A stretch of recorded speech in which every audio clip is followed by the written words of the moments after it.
Chers enfants, bonjour. Comme beaucoup d'habitants de notre pays, comme vous sans doute, je vous parle de chez moi, confiné.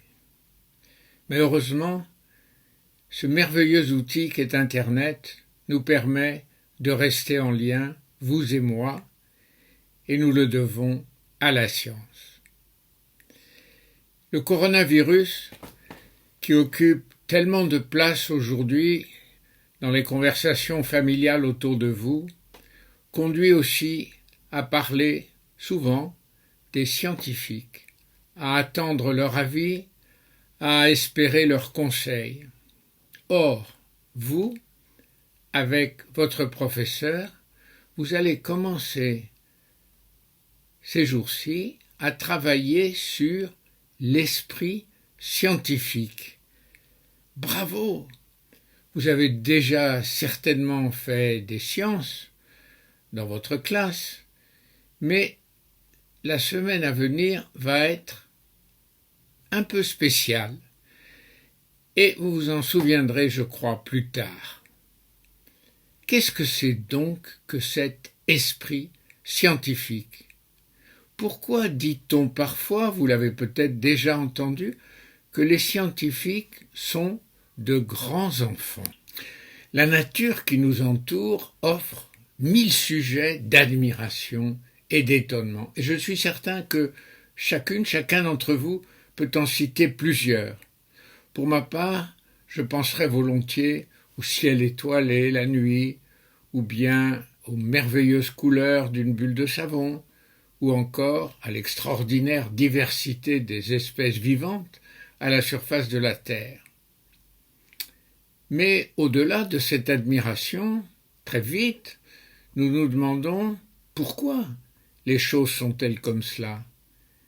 Quelle est la cause des phénomènes que nous observons? Et quand vous étiez petit, vos parents vous ont peut-être raconté une légende, celle des phases de la Lune.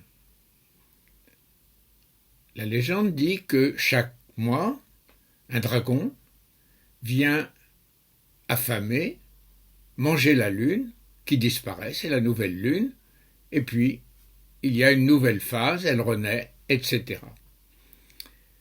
C'est une belle histoire, mais ce n'est pas du tout une histoire de science. Mais peut-être. Le conteur évoque une mesure, 29 jours, le temps qui sépare deux lunaisons.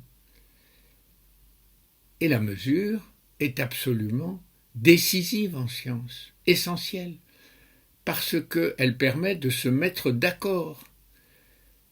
Le paysan et le savant, le grand et l'enfant peuvent dire « oui, c'est 29 jours, nous sommes d'accord sur ce point ».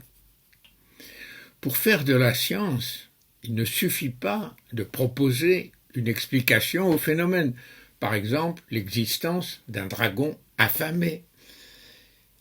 Encore faut-il prouver que ce dragon existe et qu'il mange la Lune. La science cherche à prouver que ce qu'elle affirme est vrai et que tout le monde peut se mettre d'accord sur cette affirmation. Tout le problème des scientifiques est donc d'apporter la preuve de ce qu'ils affirment, en disant que c'est vrai.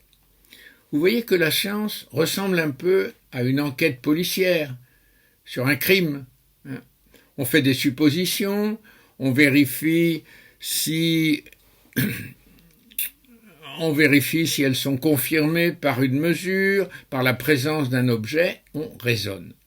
Voilà lâcher le mot le plus important de la science, raisonner. Quand j'étais enfant, on me disait que c'est à 7 ans qu'on a l'âge de raison. Et j'étais très fier quand j'avais atteint cet âge. Vous avez dépassé cet âge, donc allons-y et raisonnons. Mais pas tout seul. La science, c'est un peu comme la construction d'une cathédrale. Il faut beaucoup de monde, beaucoup de talent, beaucoup de travail collectif. Alors, ensemble, construisons de la science. Et si vous pensez tenir la bonne explication, alors convaincrez-en vos camarades. L'esprit scientifique, observer, expérimenter, mesurer, faire des suppositions, discuter, prouver et parfois aussi se tromper. Voilà le chemin que vous allez suivre et aussi c'est le chemin des scientifiques. Même s'ils regardent la Lune avec des télescopes perfectionnés, ou bien même se posent à sa surface, eh bien, l'histoire de science qu'ils racontent est tellement plus belle que l'histoire d'un dragon affamé. Bonne semaine.